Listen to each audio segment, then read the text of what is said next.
আমি একটা কথা আজকে স্পষ্ট আপনাদের বলছি, এই কথাগুলো নিয়ে যারা বিতর্ক করে এরা সমাজের ফিতনাবাজ, ঠিক কিনা বলেন? এই কথাগুলো নিয়ে আপনি পালন করেন, যেটা আপনি ইচ্ছা পালন করেন। আমি দেখেছি অনেক জায়গায়, শুধু আমাদের এলাকা না, অনেক এলাকায় এই সমস্যাটা মানুষ সম্মুখীন হচ্ছে। আমি বলতে চাই, আপনি বুকের উপর হাত বাঁধেন, ও ভাই হাদিসে বুকের উপর হাত বাঁধা আছে, নিচেও হাত বাঁধা আছে, নাবির নিচেও হাদিসটা দুই রকমই রয়েছে। আরে আপনি সহিহ হাদিস মানতে পালন করেন, কেউ যদি জয়ীফ হাদিস মানে আপনার কি দায়িত্ব? সে যদি জয়ীফ হাদিস মানতে চাই, আপনারও তো দায়িত্ব নেই, আপনি আপনারটা পালন করেন। পারেন যদি মানুষকে বুঝান হেকমতের সাথে, হ্যাঁ তোমরা যেভাবে নামাজ পড়বে এভাবে নামাজ হবে না, হ্যাঁ আমি যেভাবে পড়ছি এভাবেই হবে, আর নামাজ তারাবির নামাজ 8 রাকাত। আর বিশ্বনবী সাল্লাল্লাহু আলাইহি ওয়াসাল্লামের জামানার আল্লাহ রাসূল বলছেন, আমি এবং আমার খোলাফায়ে রাশিদিন এদের সুন্নত তোমরা আঁকড়ে ধরবে, আর যারা তোমরা আঁকড়ে ধরবে মা আনা আলাইহি ওয়া সাহাবী, আমি রাসূল তোমাদেরকে বলছি তোমরা আমার সাথে জান্নাতে যাবে। সুবহানাল্লাহ। এই ফিতনাবাজ থেকে দূরে থাকতে হবে। রাজি আছেন সকলেই? 8 রাকাত কি 20 রাকাত? ওমর রাদিয়াল্লাহু তাআলা মুসলিম প্রবেশ করলেন, আল্লাহর উনি প্রবেশ করে দেখলেন যে সাহাবাজন বিভিন্ন গোত্রে নামাজ আদায় করছেন, কেউ একাকী নামাজ আদায় করছেন। তখন তিনি বললেন যে এভাবে তো আসলে হয় না, এটা সৌন্দর্য করা যায়। তিনি 20 রাকাতে প্রথাটা চালু করলেন খতম তারাবির মাধ্যমে।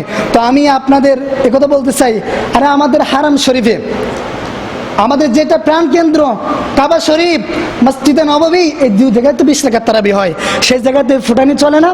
আরে ভাই আপনি পালন করছেন না, অন্যকে বাধা দিচ্ছেন কেন? আপনি সুন্নত পড়েন না, অন্যকে সুন্নত পড়তে নিষেধ করছেন কেন? আপনি সুন্নতি লেবাস গায়ে দেন না, অন্যকে নিষেধ করছেন কেন? কে নিষেধ করার? আপনি নিষেধ করার কে? ঠিক কিনা বলেন? এই নিয়ে বিদ্রুপ আর একটা মাত্র সৃষ্টি করবেন না। আমি সুস্পষ্ট কথা বলতে চাই যে আপনার যেভাবে পারেন ইসলাম পালন করেন। ইসলাম আমাদের জন্য সহজ করে দিয়েছে সব কিছু। ইউরিদু বিকুমুল ইসরা ওয়ালা ইউরিদু বিকুমুল উসরা ওয়ালিতুকমিলুল ইদ্দাতা ওয়ালিতুকাব্বিরুল্লাহ আলা মা হাদাকুম ওয়া লাআল্লাকুম তাশকুরুন। আল্লাহ সুবহানাহু ওয়া তাআলা বলছেন, তোমাদের জন্য যা কঠিন তা আল্লাহ রাব্বুল আলামিন চান না, যা তোমাদের জন্য সহজ সেইটাই আল্লাহ চাই। সুবহানাল্লাহ পড়েন। তো এজন্য তোমাদের রবের তোমরা শুকরিয়া আদায় করো যে তোমাদের রব তোমাদেরকে সঠিক পথের দিশা দিয়েছেন। সকলে বলি আমিন। নাহমাদুহু ওয়া নাস্তাঈনুহু ওয়া নাস্তাগফিরুহু ওয়া নু'মিনু বিহি ওয়া নাতাওয়াক্কালু আলাইহি ওয়া নাউযু বিল্লাহি মিন শুরুরি আনফুসিনা মান ইয়াহদিল্লাহু ফালা মুদিল্লা লাহু ওয়া আশহাদু আন লা ইলাহা ইল্লাল্লাহু ওয়াহদাহু লা শারীকা লাহু ونشهد أن سيدنا وسندنا وحبيبنا ومولانا محمدا عبده ورسوله أرسله بالحق بشيرا ونذيرا وداعيا إلى الله بإذنه وسراجا منيرا. فقد قال الله تعالى في كلامه المجيد والفرقانه الحميد: أعوذ بالله من الشيطان الرجيم. بسم الله الرحمن الرحيم. وسارعوا إلى مغفرة من ربكم وجنة عرضها السماوات والأرض أعدت للمتقين. وقال تعالى: ولا تباشروهن وأنتم عاكفون في المساجد. وقال تعالى: الذين إن مكنا الله الذين إذا ذكر الله وجلت قلوبهم وإذا تليت عليهم آياته زادتهم إيمانا وعلى ربهم يتوكلون. وقال تعالى في شأن حبيبي: ইন্নাল্লাহা ওয়া মালাইকাতাহু ইউসাল্লুনা আলান নবী ইয়া আইয়ুহাল্লাযীনা আমানু সাল্লু আলাইহি ওয়া সাল্লিমু তাসলিমা আল্লাহুম্মা সাল্লি আলা সাইয়্যিদিনা ওয়া আলা আলি সাইয়্যিদিনা اللهم صل على سيدنا مولانا وعلى آل سيدنا আমরা তো গরিব মুসলমান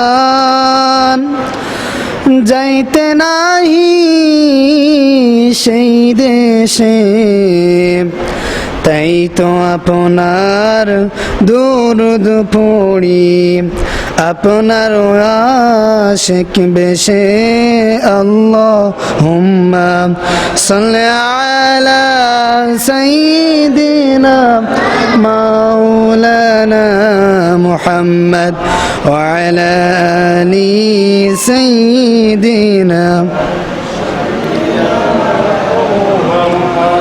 আলহামদুলিল্লাহ সুবহানাকা লা ইলমা লানা ইল্লা মা আল্লামতানা ইন্নাকা আনতাল আলিমুল হাকিম। অসংখ্য অগণিত শুকরিয়া আদায় করি সেই মহান মুনিবের দরবারে যিনি আমাদের সকলকে পবিত্র জুমার দিন পৃথিবীর সকল ব্যস্ততা অতিক্রম করে এই করোনা আবহাওয়ায় আল্লাহ সুবহানাহু ওয়া তাআলা আমাদেরকে জুমার নামাজের জন্য তার প্রিয়তম ঘর মসজিদে আসার, বসার এবং ঢুকবার তৌফিক দান করেছেন। এজন্য শুকরিয়া আদায় করে পড়ছি আলহামদুলিল্লাহ। সম্মানিত উপস্থিতি, সকলেই আমরা এই সংকট মুহূর্তে মসজিদে আসতে পেরেছি। আমরা আমাদের সরকারকে ধন্যবাদ জানাই যে তিনি আমাদেরকে আবারও নামাজের জন্য সুব্যবস্থা করেছেন। সকলে পড়ছে আলহামদুলিল্লাহ। আল্লাহ রাব্বুল আলামিন তাদেরকে নেক হায়াত দান করুক, সকলে বলি আমিন। সম্মানিত উপস্থিতি, পৃথিবীর ভিতরে আল্লাহ সুবহানাহু ওয়া তাআলা প্রিয়তম ঘর মসজিদ, এটা আল্লাহ তাআলা সবচাইতে প্রিয়তম, সুবহানাল্লাহ। আর সবচাইতে নিকৃষ্ট এবং জঘন্য সেটা হচ্ছে বাজার। তো আল্লাহ সুবহানাহু ওয়া তাআলা আমাদেরকে প্রিয়তম ঘর মসজিদে নিয়ে আসলেন, এজন্য আরেকবার জবান থেকে শুকরিয়া জ্ঞাপন করে বলছি আলহামদুলিল্লাহ। সম্মানিত উপস্থিতি, গত জুমাতে আমরা যাকাত সংক্রান্ত কিছু কথা আলোচনা করেছিলাম। আল্লাহ সুবহানাহু ওয়া তাআলা কিছু করার তৌফিক দিয়েছিলেন, এজন্য আমরা করতে পেরেছিলাম। তো কিছু কথা ওই সংক্রান্ত আজকে আপনাদের সম্মুখে বলার চেষ্টা করব। ওমা তৌফিক ইল্লা বিল্লাহ, আল্লাহ তাআলা যেন আমাদেরকে তৌফিক দেন, সকলে বলি আমিন। সম্মানিত উপস্থিতি, আল্লাহ সুবহানাহু ওয়া তাআলা আমাদেরকে জীবিকা নির্বাহ করার জন্যে অনেক মাধ্যম দিয়েছেন। আমরা কেউ দিনমজুর, বিভিন্ন কর্মসংস্থানে আমরা কাজ করি। আল্লাহ সুবহানাহু ওয়া তাআলা আমাদের নিত্য নতুন কিছু রোজগারের ব্যবস্থা তিনি করেছেন। প্রতিটা মানুষ পৃথিবীতে যে মানুষ হোক না কেন, কিছু না কিছু আহার করে, কিছু না কিছু খাবার খেয়ে বেঁচে আছে, ঠিক না ঠিক? আল্লাহ সুবহানাহু ওয়া তাআলা আমাদের এই চলার জন্য আমাদেরকে কিছু বিধিনিষেধ দিয়েছেন। আমাদের ইসলামের ভিতরে এমন বিষয় নাই যে আল্লাহ সুবহানাহু ওয়া তাআলা আমাদেরকে বলেন নাই। গরিব, দুঃখী, অসহায় যারা গরিব, এদের পক্ষে এবং এদের সংক্রান্ত আল্লাহ সুবহানাহু ওয়া তাআলা অনেক কথা বলেছেন, যাতে করে সমাজের ভিতরে কোনো অসহায়, কোনো গরিব, কোনো এতিম মিসকিন দূর অবস্থা হয়ে মৃত্যুবরণ না করে, অনাহারে মৃত্যুবরণ না করে। এজন্য আল্লাহ সুবহানাহু ওয়া তাআলা আমাদের জন্য যাকাত ফরজ করেছেন, ঠিক কিনা বলেন? তো আমরা গত জুমাতে আলোচনা করেছিলাম স্বর্ণরূপা এই সংক্রান্ত। তো ফসলের একটি যাকাত আছে, ফসলের যাকাত বলা হয় না, এটা বলা হয় অসর। আল্লাহ সুবহানাহু ওয়া তাআলা সূরা বাকারা এবং সূরা আনআমের ভিতরে আল্লাহ তাআলা বলছেন, জমিনের ভিতরে, জমিন থেকে উৎপন্ন তোমরা চাষাবাদ করে যেই ফসল উৎপন্ন করো, এই ফসল থেকে আল্লাহ রাস্তায় তোমরা সদকা করো, সুবহানাল্লাহ। আর যদি তোমরা সদকা না করো, তোমার ওইটা অপবিত্র থাকবে। খুযু মিন আমওয়ালিহিম সাদাকাতান তুতাহিরুহুম ওয়া তুযাক্কিহিম বিহা ওয়া সাল্লি আলাইহিম। আল্লাহ সুবহানাহু ওয়া তাআলা বলছেন যে তোমরা তোমাদের সম্পদ থেকে যাকাত প্রদান করো, সদকা করো, তাহলে তোমার ওই সম্পদ, তোমার ওই টাকা পয়সা পবিত্র হয়ে যাবে, সুবহানাল্লাহ বলি সকলে। আর যদি তোমরা এই সদকা এবং যাকাত প্রদান না করো, তাহলে তোমার ওই সম্পদ, তোমার ওই ধন দৌলত, ওগুলোকে আমি আল্লাহ তাআলা অপবিত্র রেখে দেব, সম্পূর্ণ নাপাক থাকবে। আর আল্লাহ সুবহানাহু ওয়া তাআলা বলছেন, কুলু মিন তাইয়্যিবাতি মা রাযাকনাকুম ওয়াশকুরু লিল্লাহ ইন কুনতুম ইয়্যাহু তা'বুদুন। সৎ পথে ইনকাম করো, হালাল রুজি ভক্ষণ করো, এরপরে আমি আল্লাহ রাব্বুল আলামিনের শুকরিয়া আদায় করো, তবেই তোমার ইবাদত বন্দেগীগুলো আমি আল্লাহ কবুল করব, সুবহানাল্লাহ বলি সকলেই। তো সামনে মৌসুম, ধান উঠছে সকলের।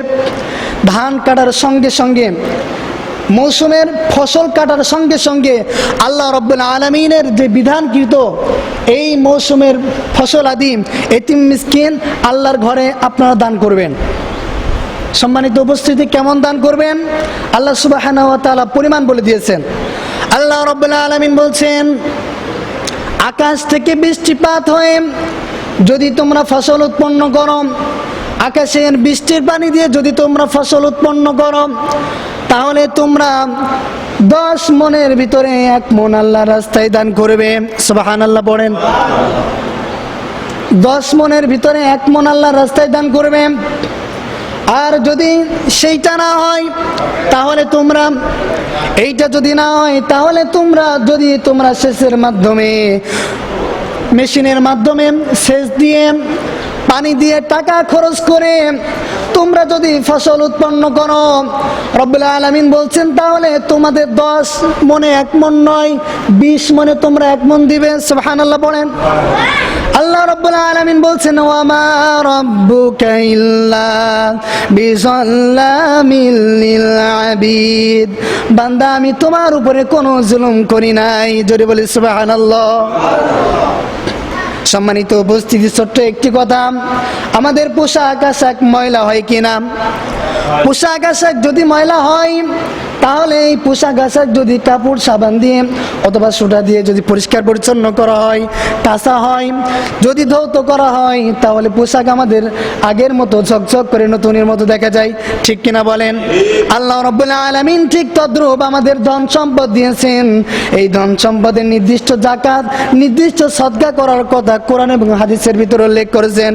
আল্লাহ তাআলা আমাদের জন্য ফরজ করেছেন, যদি কেউ, যেমন জামাটা পরিষ্কার যদি কেউ না করে, ওটা ময়লা আবর্জনা হয়ে থাকে, ওটা এক প্রকার নষ্ট হয়ে যায়, ঠিক তদ্রূপ ভাবে আল্লাহ রাব্বুল আলামিন এই জমিনে বসবাস করে আল্লাহ তাআলা দেয়া নিয়ামত খেয়ে, নিয়ামতগুলো জমিন থেকে উৎপন্ন করে যদি আল্লাহর রাস্তায় প্রদান করা না হয়, যদি আল্লাহ রাব্বুল আলামিন যে অর্থ সম্পদ দিয়েছেন, যে আর্থিক সম্পদ দান করেছেন, এই অর্থগুলো যদি আল্লাহর রাস্তায় ব্যয় না করা হয়, সদকা না করা হয়, তাহলে এই অর্থ সম্পদ এবং ফল ফসলের ভিতরে আমাদের ময়লা জমে যায়। আর এই ময়লা যদি জমে যায়, ওইটা অপবিত্র হয়ে যায়। আর এই অপবিত্র জিনিস কখনো অপবিত্র জিনিসকে আল্লাহর গোলামি করলে আল্লাহ কবুল করেন না, ঠিক কিনা বলেন? বুঝাইতে পারছি কথাগুলা? তাহলে আপনার সকলেই যে ধানের মৌসুম আসছে, এই ফসলের অসর হিসাবে যদি আপনারা সেচের মাধ্যমে করে থাকেন, নিজের অর্থায়নে করে থাকেন, তাহলে 20 মনে 1 মন, 20 মনে। আর যদি আপনারা আল্লাহর তাআলার এই বৃষ্টির মাধ্যমে যদি আপনার ফসল উৎপন্ন হয়ে থাকে, তাহলে 10 মনে। মন থাকবে সকলের? মাইকের আওয়াজ দূর পর্যন্ত যাচ্ছে, সকলেই খেয়াল রাখবেন। সম্মানিত উপস্থিতি, তাহলে আসুন, এই মাহে রমজান মাস এক এক করে 10টি দিন চলে গেল, আজ 14 দিন পৌঁছেছে, ঠিক কিনা? দ্বিতীয় জুমা আমরা রমজান মাসে 4টা জুমা পাই প্রায় রমজানে, কিন্তু এবছরে 3টা জুমা পেয়েছি। আগামী জুমাতুল বেদা। তো সংক্ষিপ্ত সময়ের কিছু কথা বলতে হবে আমাদের ইতিকাফ সংক্রান্ত, লাইলাতুল কদর আসছে সেই সংক্রান্ত, এই বিষয়ে কিছু কথা বলবো। আল্লাহ রাব্বুল আলামিন আমাদেরকে তৌফিক দিন, সকলে বলি আমিন। তো সম্মানিত উপস্থিতি, আরেকটি কথা আমি বলতে চাই, এই যে সম্পদ যারা জমা করে রাখে, আল্লাহ রাস্তায় ব্যয় করতে যারা ইচ্ছা পোষণ করে না, এদেরকে আল্লাহ সুবহানাহু ওয়া তাআলা পবিত্র কোরআনুল কারীমের ভিতরে বলছেন, আল্লাযীনা ইয়াকনিজুনা আয-যাহাবা ওয়াল ফিদ্দাতা। আল্লাহ সুবহানাহু ওয়া তাআলা বলছেন যে তোমরা যে সম্পদ, যে সোনা রূপা জমা করে রাখো, আল্লাহ সুবহানাহু ওয়া তাআলা তোমাদেরকে বলছেন ফাবাশশিরহুম বিআযাবিন আলীম, কঠিন শাস্তির সুসংবাদ দিচ্ছেন। নাউজুবিল্লাহ পড়েন সকলে। আল্লাহ শাস্তির সুসংবাদ কোনোদিন হয় নাকি? শাস্তির সুসংবাদ হয়? কখনো নয়। তাহলে একটা কথা বলি, বুঝবেন সকলেই, যখন সন্তান মায়ের কথার অবাধ্য হয়, দুষ্টামি করে, মা যখন বলেন আমার কথায় যখন কাজ হচ্ছে না, তোর আব্বা বাড়িতে আসুক, যখন তোর পিটানি দিবে, ওই সময় মজা দেখবি কেমন লাগে, বলে না? এই মজাটা কি আসলে মজার উদ্দেশ্যে বলা, নাকি তার ওই যে মারির কেমন ধরন হবে এইটা বোঝানোর জন্য মজা বলা? কোনটা বলেন? মারির ধরন হিসাবে ধরন বোঝাতে গিয়ে মজা শব্দ উচ্চারিত করা হয়েছে। আল্লাহ সুবহানাহু ওয়া তাআলা ঠিক তদ্রূপ বলছে, ফাবাশশিরহুম বিআযাবিন আলীম, ভয়াবহ আযাবের সুসংবাদ তোমাদেরকে দেওয়া হচ্ছে, যে আযাব তোমরা সহ্য করতে পারবে না। সূরা হুমাযার ভিতরে আমরা সকলেই কম বেশি সূরাটা জানি। আল্লাহ সুবহানাহু ওয়া তাআলা বলছেন, আল্লাযী জামাআ মালান ওয়া আদ্দাদা ইয়াহসাবু আন্না মালাহু আখলাদা কাল্লা لا ينبذن في الحطمة وما أدراك ما الحطمة। আল্লাহ রাব্বুল আলামিন ডাক দিয়ে বলছেন, যারা সম্পদ সঞ্চয় করে এবং গণনা করে, সম্পদ সঞ্চয় করে আল্লাহ রাস্তায় প্রদান করে না, বাড়িতে বসে আছে মোবাইল ফোনে, শাহজালাল ব্যাংকের ম্যানেজারকে ফোন করে বলছে, ম্যানেজার সাহেব কেমন আছেন? আমি বল্টু মিয়া বলছি। বলে কি বলছেন বলেন? বলে আমার ব্যালেন্স দেখেন তো, এত এত নাম্বার, কত টাকা আছে অ্যাকাউন্ট নাম্বারে? বলে আপনার ব্যালেন্সে এত টাকা আছে 55,77,022 টাকা 94 পয়সা। মনে মনে মোষে তেল দেয় আর চিন্তা করে, আরে আর কিছু টাকা যদি জমাইতে পারি তাহলে কোটির কাছে পৌঁছায় যাবে। এরকম সম্পদ যারা গণনা করে, আল্লাহ রাব্বুল আলামিন তাদের সম্পর্কে বলছেন, আল্লাযী জামাআ মালান ওয়া আদ্দাদা, যারা সম্পদ সঞ্চয় করে এবং যারা এটা গণনা করে, ইয়াহসাবু আন্না মালাহু আখলাদা, এই সম্পদ তারা মনে করে চিরস্থায়ী ভাবে ওই সম্পদ তার থেকে যাবে, কিন্তু না, কখনো না।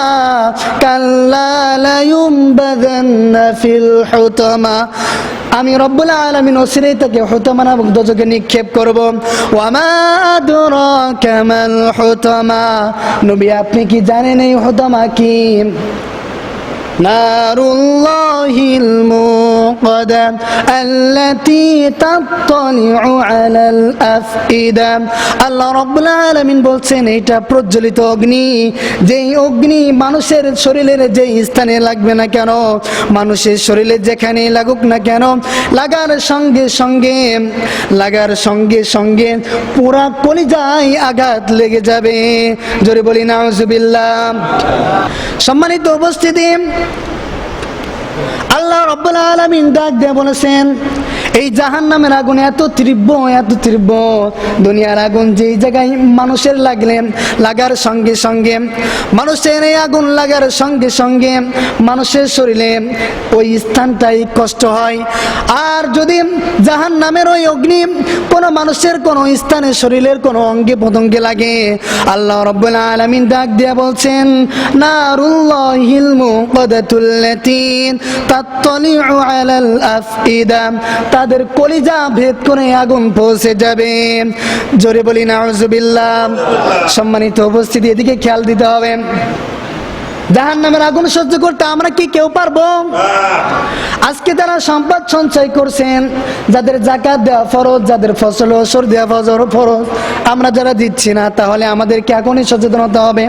যদি আমরা না হই, আল্লাহ রাব্বুল আলামিন ডাক দিয়ে আরো বলছেন, আল্লাহ সুবহানাহু ওয়া তাআলা সূরা তাওবার 35 নম্বর আয়াতে আল্লাহ রাব্বুল আলামিন ডাক দিয়ে বলছেন, আমার বান্দারা শোনো, যেই ধন সম্পদ তোমরা জমা করে রেখেছো, এই ধন সম্পদের সোনা রূপা আমি আল্লাহ তাআলা অগ্নিতে নিয়ে আগুন দিয়ে জ্বালায়ে জ্বালায়ে, জাহান্নামের আগুন দিয়ে জ্বালায়ে জ্বালায়ে এমন উত্তপ্ত করব, উত্তপ্ত করে আমি রব্বুল আলামিন তোমাদেরকে তোমাদের কপালে সেক দিব, তোমাদের পিঠে সেক দেব এবং তোমাদের পাঁজরে সেক দিব। আমি রব্বুল আলামিন তোমার এই অর্থকৃত সম্পদ, সঞ্চয়কৃত সম্পদকে আমি আল্লাহ রব্বুল আলামিন তোমাকে আযাব প্রদান করব। আমি আল্লাহ তাআলা তোমাদেরকে এই আযাব থেকে মাফ করব না। জোরে বলি নাউজুবিল্লাহ। সম্মানিত উপস্থিতি, তাহলে আমাদের যারা যাকাত ফরজ রয়েছে, ফসলের ওসর রয়েছে, আমরা সকলেই প্রদান করব। ঠিক আছে তো, সকলেই পালন করবো তো ইনশাআল্লাহ। সম্মানিত উপস্থিতি, আমরা মানুষ এত মূর্খ, কোরআন হাদিস বুঝে না, ইসলাম বুঝে না। এই যে আজকের জুমার আলোচনা হচ্ছে এই জায়গায়, এই আলোচনাটা ইন্টারনেটে ইউটিউবে চলে যাবে, আজীবনকাল কিয়ামত পর্যন্ত এটা চলতে থাকবে। ঠিক কিনা বলেন? এই জায়গায় যদি কোনো গান ভিডিও হতো, এই গানটা ঠিক তদ্রুপভাবে থাকতো। শুনে রাখেন, ছোট্ট একটি কথা বলি, ভালো কাজ করা, ভালো কাজের প্রতি মন সমর্থন করা, কথা বলা, কাজ করে ভালো কাজে সহযোগিতা প্রদান করা, একই সওয়াব। সুবহানাল্লাহ বলেন। আর খারাপ কাজ করা, খারাপ কাজের কথা বলে সাহায্য করা, মৌন সমর্থন দিয়া, এই কাজগুলো যারা করবে, সমপরিমাণ যে খারাপ কাজ করবে তত পরিমাণ আল্লাহ রাব্বুল আলামিন তার আমলনামায় গোরা লিখে দিবেন। জোরে বলি নাউজুবিল্লাহ। সম্মানিত উপস্থিতি, তাহলে এই আলোচনাগুলো যদি ইন্টারনেটে ইউটিউবে যায়, যতগুলো মানুষ এই আলোচনাগুলো শুনবে, আল্লাহর এই কোরআনের কথাগুলো যত মানুষগুলো শুনবে, আল্লাহ রাব্বুল আলামিন এই কথাগুলো যত প্রচার প্রসার হবে, মানুষ ইসলাম তত শিখবে। আর ইসলাম যে মানুষটা যত শিখতে পারবে, তার জন্য মানা ইসলাম সহজ হয়ে যাবে। ইসলাম সম্পর্কে যে জানে না, তার মানা ইসলাম কঠিন। ঠিক কিনা বলেন? নামাজের ফরজ কয়টি আমরা সকলেই জানি, সকলেই জানি না। আমি জানি সকলেই আপনারা জানেন না। যদি বলা হয় নামাজের ফরজ কয়টি, এখানে যে কয়জন মুসল্লি উপস্থিত রয়েছেন, এর ভিতরে অনেক মুসল্লি আছেন, আপনারা 100% ভাবে ফেল করে যাবেন। ঠিক কিনা বলেন? নামাজের বাইরে এবং ভিতরে 13 ফরজ, এটা আমরা অনেক মানুষ জানি না। এই জ্ঞান অর্জন করা আগে ফরজ, তারপরে নামাজ পড়া ফরজ, আগে দ্বীনি ইলম শিক্ষা করা ফরজ। কি বলেন? দ্বীনি ইলম শিক্ষা করা ফরজ, এরপরে হুকুম পালন করা ফরজ। আপনি যদি নামাজের নিয়ম কানুন না জানেন, তাহলে আপনার নামাজ হচ্ছে কি না হচ্ছে আপনি কিভাবে বুঝবেন? ফরজ ছুটে গেলে কি করতে হয়, ওয়াজিব ছুটে গেলে কি করতে হয়, সুন্নত ছুটে গেলে কি হয়, এই সংক্রান্ত যদি আপনার জ্ঞান না থাকে, এই সংক্রান্ত যদি আপনার মাথায় বুদ্ধি বিচক্ষণতা না থাকে, তাহলে আপনি কিভাবে নামাজ আদায় করবেন আর নামাজটা কিভাবে সহি হবে? ঠিক কিনা বলেন? আমরা মূর্খ, আমরা বুঝি না, এটা আমরা বুঝতে চেষ্টাও করি না। আমরা যে জ্ঞান অর্জন করব তাও চেষ্টা করি না। অনেক মানুষ আছে, আমরা কোরআন তেলাওয়াত করতে পারি না। এই মাহে রমজান মাসে কোরআন নাজিল হয়েছে, এই মাসে কোরআনকে আমাদের শিখতে হবে, জানতে হবে, বুঝতে হবে, পড়তে হবে, কোরআনের অনুযায়ী জীবন গঠন করতে হবে। ঠিক কিনা বলেন? সম্মানিত উপস্থিতি, আপনাদেরকে এত করে বলা হয়, আমাদের অবস্থা কেমন হয়েছে একটু কথা বলতে মনে চলে আসে। উপমাটা বলতে চাই, এক ব্যক্তি রাস্তা দিয়ে যাইতে আছে, পকেটে টাকা নাই, পথ দিয়ে যাইতে আছে, হোটেল দোকানদার দোকান খুলে বসে আছে, ডাক দিয়ে বলছে, ভাই দোকানে আসেন, কিছু খেয়ে যান। হোটেল বয়রা যারা কাজ করেন, তারা এই কথাগুলো কিন্তু প্রায় বলে, ভাই দোকানে আসেন, কিছু খাবার আছে, ভালো দধি মিষ্টি আছে, ভালো বিরিয়ানি আছে, গোশ আছে, ইত্যাদি ইত্যাদি। ঠিক কিনা বলেন? সম্মানিত উপস্থিতি, হোটেলওয়ালা ডাক দিয়েছে, লোকটা বলছে আমি খাবো না। লোকটা বলছে যে হোটেলওয়ালা যখন ডাক দিয়ে যাইছে, যে খাওয়া করে আসি। ভিতরে প্রবেশ করেছেন, হোটেলের প্রবেশ করার পরে মনের মতো যা ইচ্ছা তাই খেয়েছেন, যা মনে চেয়েছে তাই সেই খাবার খেয়েছেন। খাবার খাওয়ার পরে লোকটা বেরিয়ে চলে আসছেন। দোকানদার ডাক দিয়ে বলে, ভাই টাকা দিয়ে যান। বলে কিসের টাকা? দোকানদার ডাক দিয়ে বলে, ভাই টাকা দিয়ে যান। বলে কিসের টাকা? বলে আপনি এই যে মাছের কাল্লা খেলেন, ইলিশ মাছের কাল্লা খেলেন, এরপরে রোস্ট খেলেন, এরপরে আপনি গরুর গোশ খেলেন, মাংস খেলেন, ইত্যাদি ভক্ষণ করলেন, এরপরে আপনি দই খেয়েছেন, আপনার 1000 টাকা বিল দিয়ে যান। বলছে আমি টাকা দেব না। তখন হোটেলওয়ালা বলছেন, যদি আপনি টাকা না দেন আপনাকে আমি অপমান করব। বলছে অপমান করেন। বলছে আপনি যদি আমার টাকা না দেন তাহলে এই যে বাজার দেখছেন এই বাজারের ভিতরে আপনাকে আমি জুতোর মালা পরিয়ে ঘুরে বেড়াবো। বলে আলহামদুলিল্লাহ, আল্লাহ শুকরিয়া, আমাকে যদি বাজার ঘাটে ঘোরানো হয় জুতার মালা পরিয়ে, এলাকার মানুষ আমাকে চেনে না, জুতার মালা যদি পরিয়ে আমাকে ঘোরানো হয়, মানুষ আমার ফটো তুলবে, DSLR ক্যামেরা দিয়ে ফটো তুলে নিয়ে বাড়িতে দিয়ে ফেসবুকে পোস্ট করে দিবে। এবং শুধু এইটা না, এই বাজারের ভিতরে যত মানুষ আছে, এই শুধু এই বাজারে যতগুলো মানুষ আছে, যতগুলো গ্রাম আছে এই এলাকাতে, প্রত্যেকটা গ্রাম তো ছড়িয়ে যাবে। এখন ইন্টারনেটের যুগ, ইউটিউবের যুগ, প্রতিটা জায়গায় এইটা ছড়িয়ে যাব, আমি ভাইরাল হয়ে যাব, বিশ্বের মাঝে পরিচিত হয়ে যাব। বলছে কি কাজ হবে না, তার টাকা তো উসুল করা লাগবে। আচ্ছা ভাই, আপনি কি অপমানিত বোধ করছেন? বলছে না, আমার কোনো অপমান নয়। বল তাহলে একটা কাজ করেন, 500 বার কান ধরে উঠবাস করেন। কান ধরে যখন উঠবাস করা শুরু করেছে, এলাকার লোকজন হাজির, ওখানে বাজারের লোকজন হাজির হয়ে গেছে।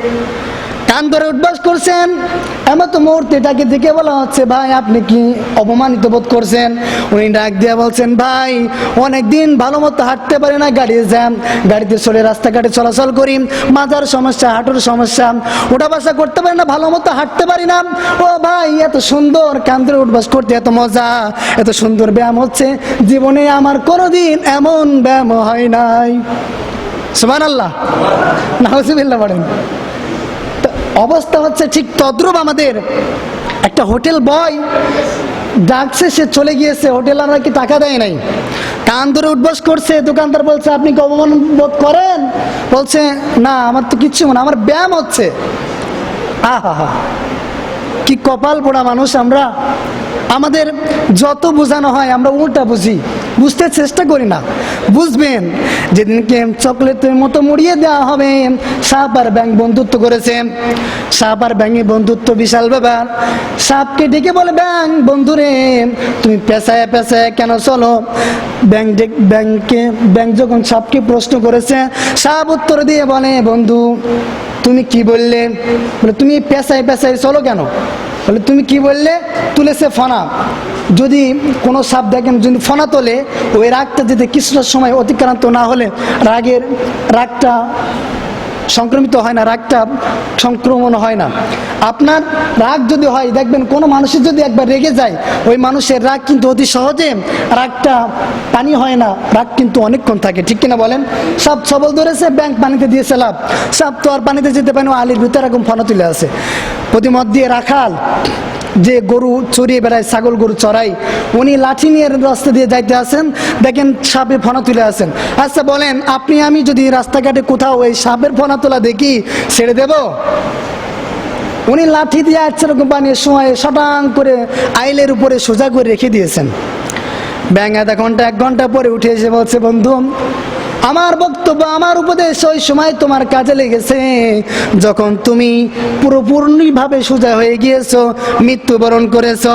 ঠিক তদ্রূপ ভাবে আমাদের কথাগুলো ওই দিন কাজে লাগবে, যেদিন সাদা কাফন দিয়া মুড়িয়া দিয়া সার্ভে আলার পালকিতে নিয়া কবর দেশে রওনা দিয়া মাটি দিয়ে যেদিন ঢেকে দিব, ওই দিনকে মনে পড়বে এই কথাগুলো আসলে মিথ্যা ছিল না, সত্য ছিল। ঠিক কিনা বলেন? সম্মানিত উপস্থিত, তাহলে আসুন ইতিকাফ সংক্রান্ত কিছু কথা বলি। আল্লাহ রাব্বুল আলামিন বলছেন, ওয়ালা তুবাশিরুহুন্না ওয়া আনতুম আকিফুনা ফিল মাসাজিদ, তোমরা মসজিদে ইতিকাফরত অবস্থায় স্ত্রী সঙ্গম করো না।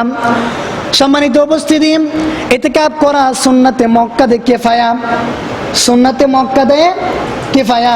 সকলেই খেয়াল করে শুনবেন, আমাদের মসজিদে বা অন্যান্য মসজিদে অনেক জায়গায় আছে অর্থ দিয়া, টাকা দিয়া, মসজিদ কমিটি টাকা দিয়ে এলাকার মানুষকে মসজিদে ইতিকাফ রাখে, ইতিকাফ করায় আছে না এরকম। ইসলামের শরিয়ার আইন অনুযায়ী ফতোয়ায়ে শামি এবং ফতোয়ায়ে আলমগীরের ভিতরে এসেছে যে এই টাকা দিয়ে মসজিদের ভিতরে ইতিকাফ করানো এইটা গুনাহ, এইটা গুনাহের কাজ, এটা ইসলামী শরিয়ার অনুযায়ী জায়েজ নেই। সম্মানিত উপস্থিতি, তাহলে এই কাজটি আমাদের মসজিদে আর চলবে? টাকা দিয়ে কোনো ব্যক্তিকে ইতিকাফে রাখা যাবে? আপনারা মসজিদে ইতিকাফে থাকবেন না, বললাম না মরার পরে সোজা হবেন, মরার আগে আর সোজা হবেন না।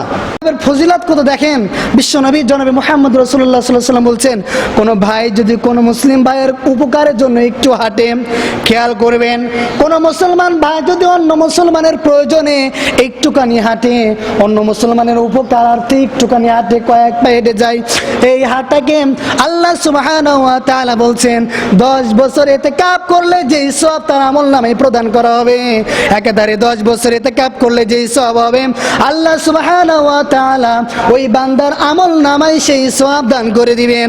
জোরে বলি সুবহানাল্লাহ। সকলেই খেয়াল করেন, সকলেই খেয়াল করেন, আপনার মুসলিম ভাইয়ের উপকারার্থে যদি আপনি এক কদম হাঁটেন, তাহলে 10 বছর একাধারে ইতিকাফ করলেন যে সব আপনার আমলনামায় লেখা হবে, ওই পরিমাণ সব আল্লাহ সুবহানাহু ওয়া তাআলা আপনার আমলনামায় দিবেন। সুবহানাল্লাহ। আসতে বলছেন, জোরে বলে সুবহানাল্লাহ। সম্মানিত উপস্থিতি, তাহলে একদিন ইতিকাফ করার সওয়াব কেমন এটা জানা লাগবে না? আমরা তো একে অপরকে শুধু দোষারোপ করতে পারলে বেঁচে যায়। মানুষকে অন্যায়, মানে মানুষের যদি দোষ থাকে, দোষটা যদি একটা হয়, 1000টা যদি ভালো হয়, মনে করেন 100টার ভিতরে 99টা ভালো, একটা খারাপ। আমাদের মানুষের স্বভাব, মানুষের এটা বাস্তবিক স্বভাব, ফিতরাত এই যে ওই মানুষের একটা গুণ নিয়ে আমরা সমালোচনা করি, আর বাদ বাকি গুণটা আমরা কথা বলি না, ঠিক কিনা বলেন? আল্লাহ রাসূল বলছেন, একটা মুমিন ইমানদার যে ইমান এনেছে, তার ওই ইমানের কারণে তুমি ভালোবাসো, সে যদি সুদ খায়, সে যদি ঘুষ খায়, তাহলে হয়তোবা তোমার দাওয়াতের মাধ্যমে, ইসলামের এই কথাগুলো জ্ঞান অর্জন করার মাধ্যমে সে পরিবর্তন করে ফেলবে, ঠিক কিনা বলেন? আমরা শুধু পারি উল্টো দিকে বলতে, সদর আমরা কেউ বুঝি না। আমরা অনেক আলেম ওলামাও আছি, আল্লাহ আমাদেরকে হেদায়েত দান করে, সকলে বলি আমিন। সম্মানিত উপস্থিতি, তাহলে একদিন ইতিকাফ করলে কেমন সব?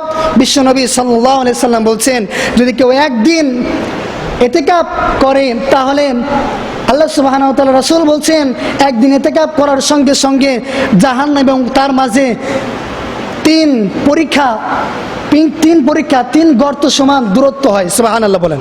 তাহলে এই পরীক্ষা কেমন, এই গর্তগুলো কেমন?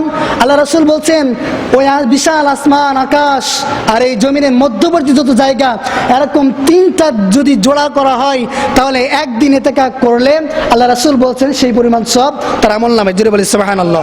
এই হাদিসটি নাসিরউদ্দিন আলবানী রাহিমাহুল্লাহ জয়ীফ বলেছেন, এবং মুস্তাদরিক হাকিম উনি বলেছেন এই হাদিসটা সহিহ, হাদিসটি শক্তিশালী, দ্বিমত রয়েছে। তো সম্মানিত, এই হাদিসটা আমলের ক্ষেত্রে আমরা সকলেই গ্রহণ করতে পারি ইনশাআল্লাহ। তো সম্মানিত উপস্থিতি, তাহলে ইতিকাফ আমরা আদায় করি। বিশ্বনবী সাল্লাল্লাহু আলাইহি সাল্লাম প্রতি বছরে 10 দিন ইতিকাফ করতেন। যে বছর তিনি ইন্তেকাল করলেন, ওই বছর 20 দিন। কয়দিন ইতিকাফ করেছেন? তা আমরা ইনশাআল্লাহ ইতিকাফে থাকতে পারবো না ইনশাআল্লাহ? একদিন থাকবো, 3 দিন, যে কয়দিন পারে, কিন্তু 10 দিন একজনকে থাকতেই হবে। যদি আপনি অর্থায়নের মাধ্যমে রাখেন, মসজিদ কমিটিকে আমি আবারও বলছি, যদি অর্থায়নের মাধ্যমে আপনি রাখতে চেষ্টা করেন, এই আওয়াজটা যত দূর পর্যন্ত পৌঁছাবে, যত দূর পর্যন্ত এই বাণীটা পৌঁছে যাবে, সকলের কাছে আহ্বান, অর্থ দিয়ে, টাকা দিয়ে, পয়সা দিয়ে, জন খরচ দিয়ে যদি কেউ ইতিকাফ করায়, ইতিকাফ কোশ্চিন কালেও হবে না। বিশ্বনবী সাল্লাল্লাহু আলাইহি ওয়াসাল্লাম বলছেন, ওই ইতিকাফ করলে গুনাহগার হতে হবে। নাউজুবিল্লাহ বলেন সকলে। তাহলে এটা করা যাবে? যাবে? আমরা ছাড়তে পারবো ইনশা। তাহলে ইতিকাফ যদি করতে হয়, তাহলে যে কোনো 1 2 আমরা মসজিদে ইতিকাফ করব, পারবো না সকলে ইনশাআল্লাহ? আমি যুবক ভাইদের বলবো, যেহেতু অনেক যুবক আছেন এখন ফ্রি, কারণ আমাদের শিক্ষা প্রতিষ্ঠানগুলো বন্ধ, আমাদের সমস্ত কলকারখানা কাজগুলো বন্ধ রয়েছে, এজন্য আমি সকলের কাছে আহ্বান জানাবো, আপনারা সকলেই 1 2 3 জন একটু চেষ্টা করেন এই রমজান মাসে ইতিকাফ করা। ভাই অনেক সওয়াব রয়েছে এতে, আল্লাহু আকবার। এই রমজান মাসে যে কি ফজিলাত, আপনি কোরআন নাজিল হয়েছে এই মাসে, ভাই কি বোঝাবো, কত যে কথা এই রমজান মাস সংক্রান্ত। আল্লাহ রাসূল সাল্লাল্লাহু আলাইহি ওয়াসাল্লাম বলছেন যে এই রোজা, আল্লাহ রাব্বুল আলামিন বলছেন, এই রোজা শুধুমাত্র আল্লাহর জন্যে।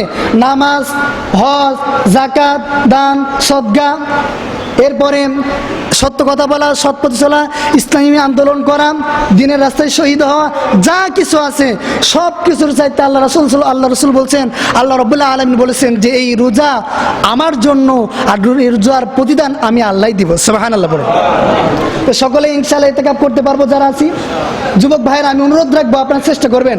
আরে ভাই, আপনারা তো বাড়িতে বসে ফেসবুক চালাচ্ছেন, ফেসবুকের ভিতরে বিভিন্ন স্ট্যাটাস দিচ্ছেন, অনেক মানুষ অনেক ধরনের স্ট্যাটাস দেয়, আপনারাও দিচ্ছেন।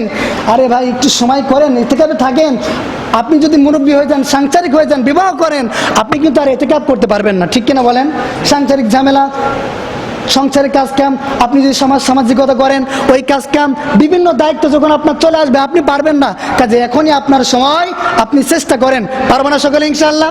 আরেকটি কথা আপনাদের বলতে চাই, লাইলাতুল কদর সংক্রান্ত এই কথা বলে আমি সমাপ্তির দিকে যাব। তো লাইলাতুল কদরের আমি কোরআন থেকে দলিল দিচ্ছি। আল্লাহ তাআলা সূরা দুখানের ভিতরে এবং সূরা কদরের ভিতরে আল্লাহ সুবহানাহু ওয়া তাআলা এই কথাগুলো লিপিবদ্ধ করেছেন। আপনারা সকলে একটু পড়ে নেবেন। তো আমি আপনাদের কিছুটা কথা বলতে চাই।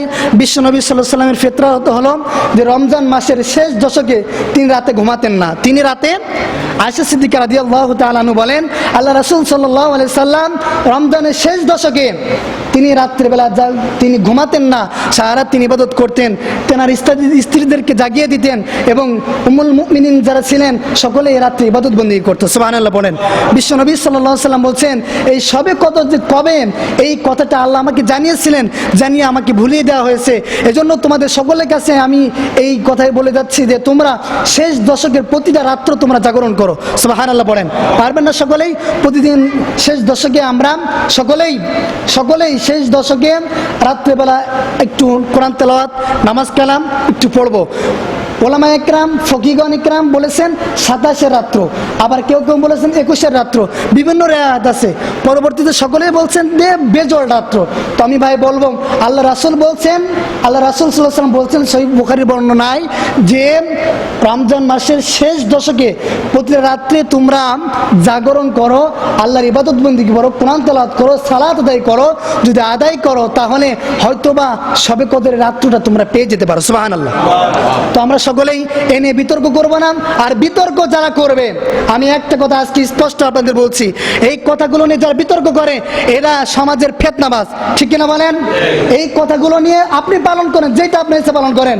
আমি দেখেছি অনেক জায়গায়, শুধু আমাদের এলাকা না, অনেক এলাকায় এই সমস্যাটা মানুষ সম্মুখীন হচ্ছে। আমি বলতে চাই, আপনি বুকের উপর হাত বাঁধেন, ও ভাই হাদিসে বুকের উপর হাত বাঁধা আছে, নিচেও হাত বাঁধা আছে, নাবির নিচেও। হাদিসটা দুই রকমই রয়েছে। আর আপনি সহিহ হাদিস মানতে পালন করেন, কেউ যদি জয়ীফ হাদিস মানে আপনার কি দায়িত্ব? সে যদি জয়ীফ হাদিস মানতে চাই, আপনারও তো দায়িত্ব নেই, আপনি আপনারটা পালন করেন। পারেন যদি মানুষকে বুঝান হিকমতের সাথে, হ্যাঁ তোমরা যেভাবে নামাজ পড়বে এভাবে নামাজ হবে না, হ্যাঁ আমি যেভাবে পড়ছি এভাবেই হবে, আর নামাজ তারাবির নামাজ 8 রাকাত। আর বিশ্বনবী সাল্লাল্লাহু আলাইহি ওয়াসাল্লামের জামানার আল্লাহ রাসূল বলছেন, আমি এবং আমার খোলাফায়ে রাশিদিন এদের সুন্নত তোমরা আঁকড়ে ধরবে, আর যারা তোমরা আঁকড়ে ধরবে মা আনা আলাইহি ওয়া সাহাবী, আমি রাসূল তোমাদেরকে বলছি তোমরা আমার সাথে জান্নাতে যাবে। সুবহানাল্লাহ। এই ফিতনাবাজ থেকে দূরে থাকতে হবে। রাজি আছেন সকলেই? 8 রাকাত কি 20 রাকাত? ওমর রাদিয়াল্লাহু তাআলা মুসলিম প্রবেশ করলেন, আল্লাহর উনি প্রবেশ করে দেখলেন যে সাহাবাজন বিভিন্ন গোত্রে নামাজ আদায় করছেন, কেউ একাকী নামাজ আদায় করছেন। তখন তিনি বললেন যে এভাবে তো আসলে হয় না, এটা সৌন্দর্য করা যায়। তিনি 20 রাকাতে প্রথা চালু করলেন কদম তারাবির মাধ্যমে। তো আমি আপনাদের একথা বলতে চাই, আরে আমাদের হারাম শরীফে, আমাদের যেটা প্রাণ কেন্দ্র কাবা শরীফ, মসজিদে নববী, এই 2 জায়গায় তো 20 রাকাত তারাবি হয়, সেই জায়গাতে ফুটানি চলে না? আরে ভাই আপনি পালন করছেন না, অন্যকে বাধা দিচ্ছেন কেন? আপনি সুন্নত পড়েন না, অন্যকে সুন্নত পড়তে নিষেধ করছেন কেন? আপনি সুন্নতের লেবাস গায়ে দেন না, অন্যকে নিষেধ করছেন কেন? কে নিষেধ করার? আপনি নিষেধ করার কে? ঠিক কিনা বলেন? এই নিয়ে বিদ্রুপ আর একটা মাত্র সৃষ্টি করবেন না। আমি সুস্পষ্ট কথা বলতে চাই যে আপনার যেভাবে পারেন ইসলাম পালন করেন। ইসলাম আমাদের জন্য সহজ করে দিয়েছে সব কিছু। ইউরিদু বিকুমুল ইসরা ওয়ালা ইউরিদু বিকুমুল উসরা ওয়ালিতুকমিলুল ইদ্দাতা ওয়ালিতুকাব্বিরুল্লাহ আলা মা হাদাকুম ওয়া লাআল্লাকুম তাশকুরুন। আল্লাহ সুবহানাহু ওয়া তাআলা বলছেন, তোমাদের জন্য যা কঠিন তা আল্লাহ রাব্বুল আলামিন চান না, যা তোমাদের জন্য সহজ সেইটাই আল্লাহ চাই। সুবহানাল্লাহ বলেন। তো এজন্য তোমরা তোমাদের রবের তোমরা শুকরিয়া আদায় করো যে তোমাদের রব তোমাদেরকে সঠিক পথের দিশা দিয়েছেন। সকলে বলি আমিন। তো সম্মানিত উপস্থিতি, আমরা সকলেই ইতিকাফ করব এবং লাইলাতুল কদর সংক্রান্ত যে কথাগুলো বলা হলো আমরা যতটুকু পারি আমল করার চেষ্টা করব। আল্লাহ সুবহানাহু ওয়া তাআলা আমাদের সকলকে সেই আমল করার তৌফিক দান করে। সকলে বলি আমিন।